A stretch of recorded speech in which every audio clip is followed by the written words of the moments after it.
खूबसूरत चेहरे का क्या करना जब दिल ही मैला हो। दिल को साफ कीजिए, काया तो स्वयं ही शुद्ध हो जाएगी। मन से अधिक तीव्र गति से इस संसार में कोई नहीं चल सकता। जिस व्यक्ति ने मन को नियंत्रित कर लिया, उसने स्वयं को नियंत्रित कर लिया। क्रोध मनुष्य का सबसे बड़ा शत्रु होता है। अधिक क्रोध करने से बुद्धि भ्रष्ट होती है और भ्रष्ट बुद्धि वाले व्यक्ति की जिंदगी नष्ट हो जाती है। व्यक्ति के विचार ही उसके चरित्र का निर्माण करते हैं। यदि विचार स्वच्छ है तो चरित्र स्वतः ही सुंदर हो जाता है। अच्छे लोगों की श्री कृष्ण जी हमेशा परीक्षा लेते हैं, परंतु हमेशा साथ रहते हैं। बुरे लोगों को श्री कृष्ण भले ही सब कुछ देते होंगे, परंतु साथ कभी नहीं रहते। सत्य उस कड़वी औषधि की तरह होता है जो शुरुआत में तो कड़वी लगती है, लेकिन झूठ के मर्ज को काट कर फेंक देती है। खुशी हमें चंद लम्हों के लिए संतुष्टि देती है, परंतु संतुष्टि हमें सदैव खुशी ही देती है। मनुष्य का आचरण सदैव यही रहा है, जो मिला है वह गिना नहीं और जो नहीं मिला उसे गिनना भूला नहीं। जो व्यक्ति श्री कृष्ण के हर फैसले पर विश्वास रखता है, उसे यह दुनिया कभी डिगा नहीं सकती। मनुष्य का धर्म है केवल कर्म करना, फल देना श्री कृष्ण के हाथों में छोड़ दो। व्यक्ति का काम है केवल निस्वार्थ कर्म करते जाना, उसका परिणाम समय आने पर आपको सही मिल जाएगा, निश्चित रहिए। दुख की घड़ी में बिल्कुल मत डगमगाएं, क्योंकि जिस प्रकार मौसम आते जाते रहते हैं, उसी प्रकार सुख दुख आते जाते रहते हैं। जिस प्रकार श्री कृष्ण जी का सुदर्शन चक्र चलता है, उसी प्रकार समय का चक्र भी चलता है। बिना विचलित हुए बस अपने लक्ष्य की ओर ध्यान दें और कर्म करते चले जाएं। जो आपके साथ हर पल खड़ा रहे, उसका साथ कभी मत छोड़ो। जो आपका समय आने पर साथ छोड़ दे, उसकी तरफ मुड़कर कभी मत देखो। संबंध निभाने के लिए केवल बातें बड़ी करना पर्याप्त नहीं है, बल्कि एक दूसरे के भाव समझना पर्याप्त है। जिस व्यक्ति को हारने और जीतने से कोई प्रभाव नहीं पड़ता, वह व्यक्ति दूसरों की जीत में भी खुशियां मनाता है। न्यायाधीश की अदालत में तो एक गुनाह की भी माफी नहीं होती, लेकिन मेरे द्वारकाधीश की अदालत में 100 गुनाह भी माफ हैं। जब सब रास्ते बंद हो जाए तो श्री कृष्ण एक ऐसा रास्ता खोलते हैं जिसे चाहते हुए भी कोई बंद नहीं कर सकता। अगर आप दूसरे से अच्छे की आशा रखते हैं तो सामने वाले के साथ आप भी बुरा करके उसे निराश ना करें। जिस व्यक्ति का खुद के मन पर ही कोई नियंत्रण ना हो, वह वास्तव में स्वयं का ही शत्रु बन बैठता है। जिंदगी में 2 लोगों का होना बहुत जरूरी है। एक कृष्ण जो ना लड़े फिर भी जीत पक्की कर दे, दूसरा कर्ण जो हार सामने हो फिर भी साथ ना छोड़े।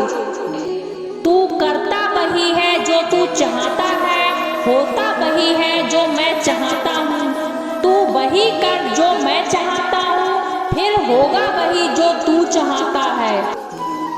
रो पड़े कृष्णा ने कहा, मैं तो सबकी सुनता हूँ, पर मेरी कौन सुनता है। इंसान गलत कार्य करते समय बाएं दाएं आगे पीछे चारों तरफ देखता है, बस ऊपर देखना भूल जाता है। श्री कृष्ण जी कहते हैं कि जन्म लेने वाले के लिए मृत्यु उतनी ही निश्चित है जितना कि मृत होने वाले के लिए जन्म लेना। इसलिए जो अपरिहार्य है उस पर शोक मत करो। भरोसा खुद पर रखो तो ताकत बन जाती है और दूसरों पर रखो तो कमजोरी बन जाती है। आप कब सही थे इसे कोई याद नहीं रखता है, लेकिन तुम कब गलत थे इसे सब लोग याद रखते हैं। मनुष्य कितना भी गोरा क्यों ना हो, परंतु उसकी परछाई सदैव काली होती है। मैं श्रेष्ठ हूँ यह आत्मविश्वास है, लेकिन सिर्फ मैं ही श्रेष्ठ हूँ यह अहंकार है।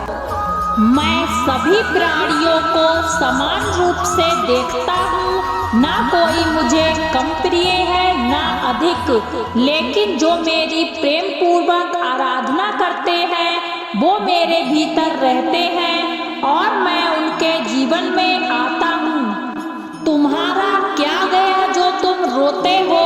तुम क्या लाए थे जो तुमने खो दिया? तुमने क्या पैदा किया था जो नाश हो गया? ना तुम कुछ लेकर आए, जो लिया यहीं से लिया, जो दिया यहीं पर दिया, जो लिया इसी ईश्वर से लिया। जो हुआ वह अच्छा हुआ, जो हो रहा है वह अच्छा हो रहा है, जो होगा वह भी अच्छा ही होगा। तुम भूत का पक्षपात ना करो, भविष्य की चिंता ना करो, वर्तमान चल रहा है। प्रेम एक ऐसा अनुभव है जो मनुष्य को कभी परास्त नहीं होने देता, और घृणा एक ऐसा अनुभव है जो मनुष्य को कभी जीतने नहीं देता। श्री कृष्ण जी कहते हैं, जिस व्यक्ति को आपकी कद्र नहीं उसके साथ खड़े रहने से अच्छा है आप अकेले ही रहें। प्यार और तकदीर कभी साथ नहीं चलते, क्योंकि जो तकदीर में होते हैं उनसे कभी प्यार नहीं होता, और जिससे हमें प्यार हो जाता है वह तकदीर में नहीं होता। श्री कृष्ण जी कहते हैं, मनुष्य को जीवन में श्रेष्ठ बनने का प्रयास अवश्य करना चाहिए, परंतु जीवन में हमेशा उत्तम ही रहना चाहिए। हर कीमती चीज को उठाने के लिए झुकना ही पड़ता है। माँ और पिता का आशीर्वाद भी इनमें से एक है। अगर व्यक्ति शिक्षा से पहले संस्कार, व्यापार से पहले व्यवहार और भगवान से पहले माता पिता को पहचान ले तो जिंदगी में कभी कोई कठिनाई नहीं आएगी। हर किसी के अंदर अपनी ताकत और अपनी कमजोरी होती है। मछली जंगल में नहीं दौड़ सकती और शेर पानी में राजा नहीं बन सकता, इसीलिए अहमियत सभी को देनी चाहिए। श्री कृष्ण कहते हैं, एक बार माफ करके अच्छे बन जाओ, पर दोबारा उसी इंसान पर भरोसा करके बेवकूफ कभी ना बनो। कभी भी स्वयं पर घमंड मत करना। पत्थर भी भारी होकर पानी में अपना वजूद खो देता है। हद से ज्यादा सीधा साधा होना भी ठीक नहीं, क्योंकि जंगल में सबसे पहले सीधे पेड़ों को काटा जाता है। अच्छी किस्मत के लोग थोड़ा भी बुरा होने पर भगवान को कोसते हैं, और बुरी किस्मत के लोग थोड़ा भी अच्छा होने पर भगवान का स्मरण और धन्यवाद करते हैं। जिंदगी के इस रण में खुद ही कृष्ण और खुद ही अर्जुन बनना पड़ता है। रोज अपना ही सारथी बनकर जीवन की महाभारत को लड़ना पड़ता है। क्या सदा मौन रहना उचित है? नहीं, इतिहास साक्षी है। संसार में अधिक विपदाएं इसलिए आई क्योंकि समय पड़ने पर मनुष्य उसका विरोध नहीं कर पाया। यह सच बात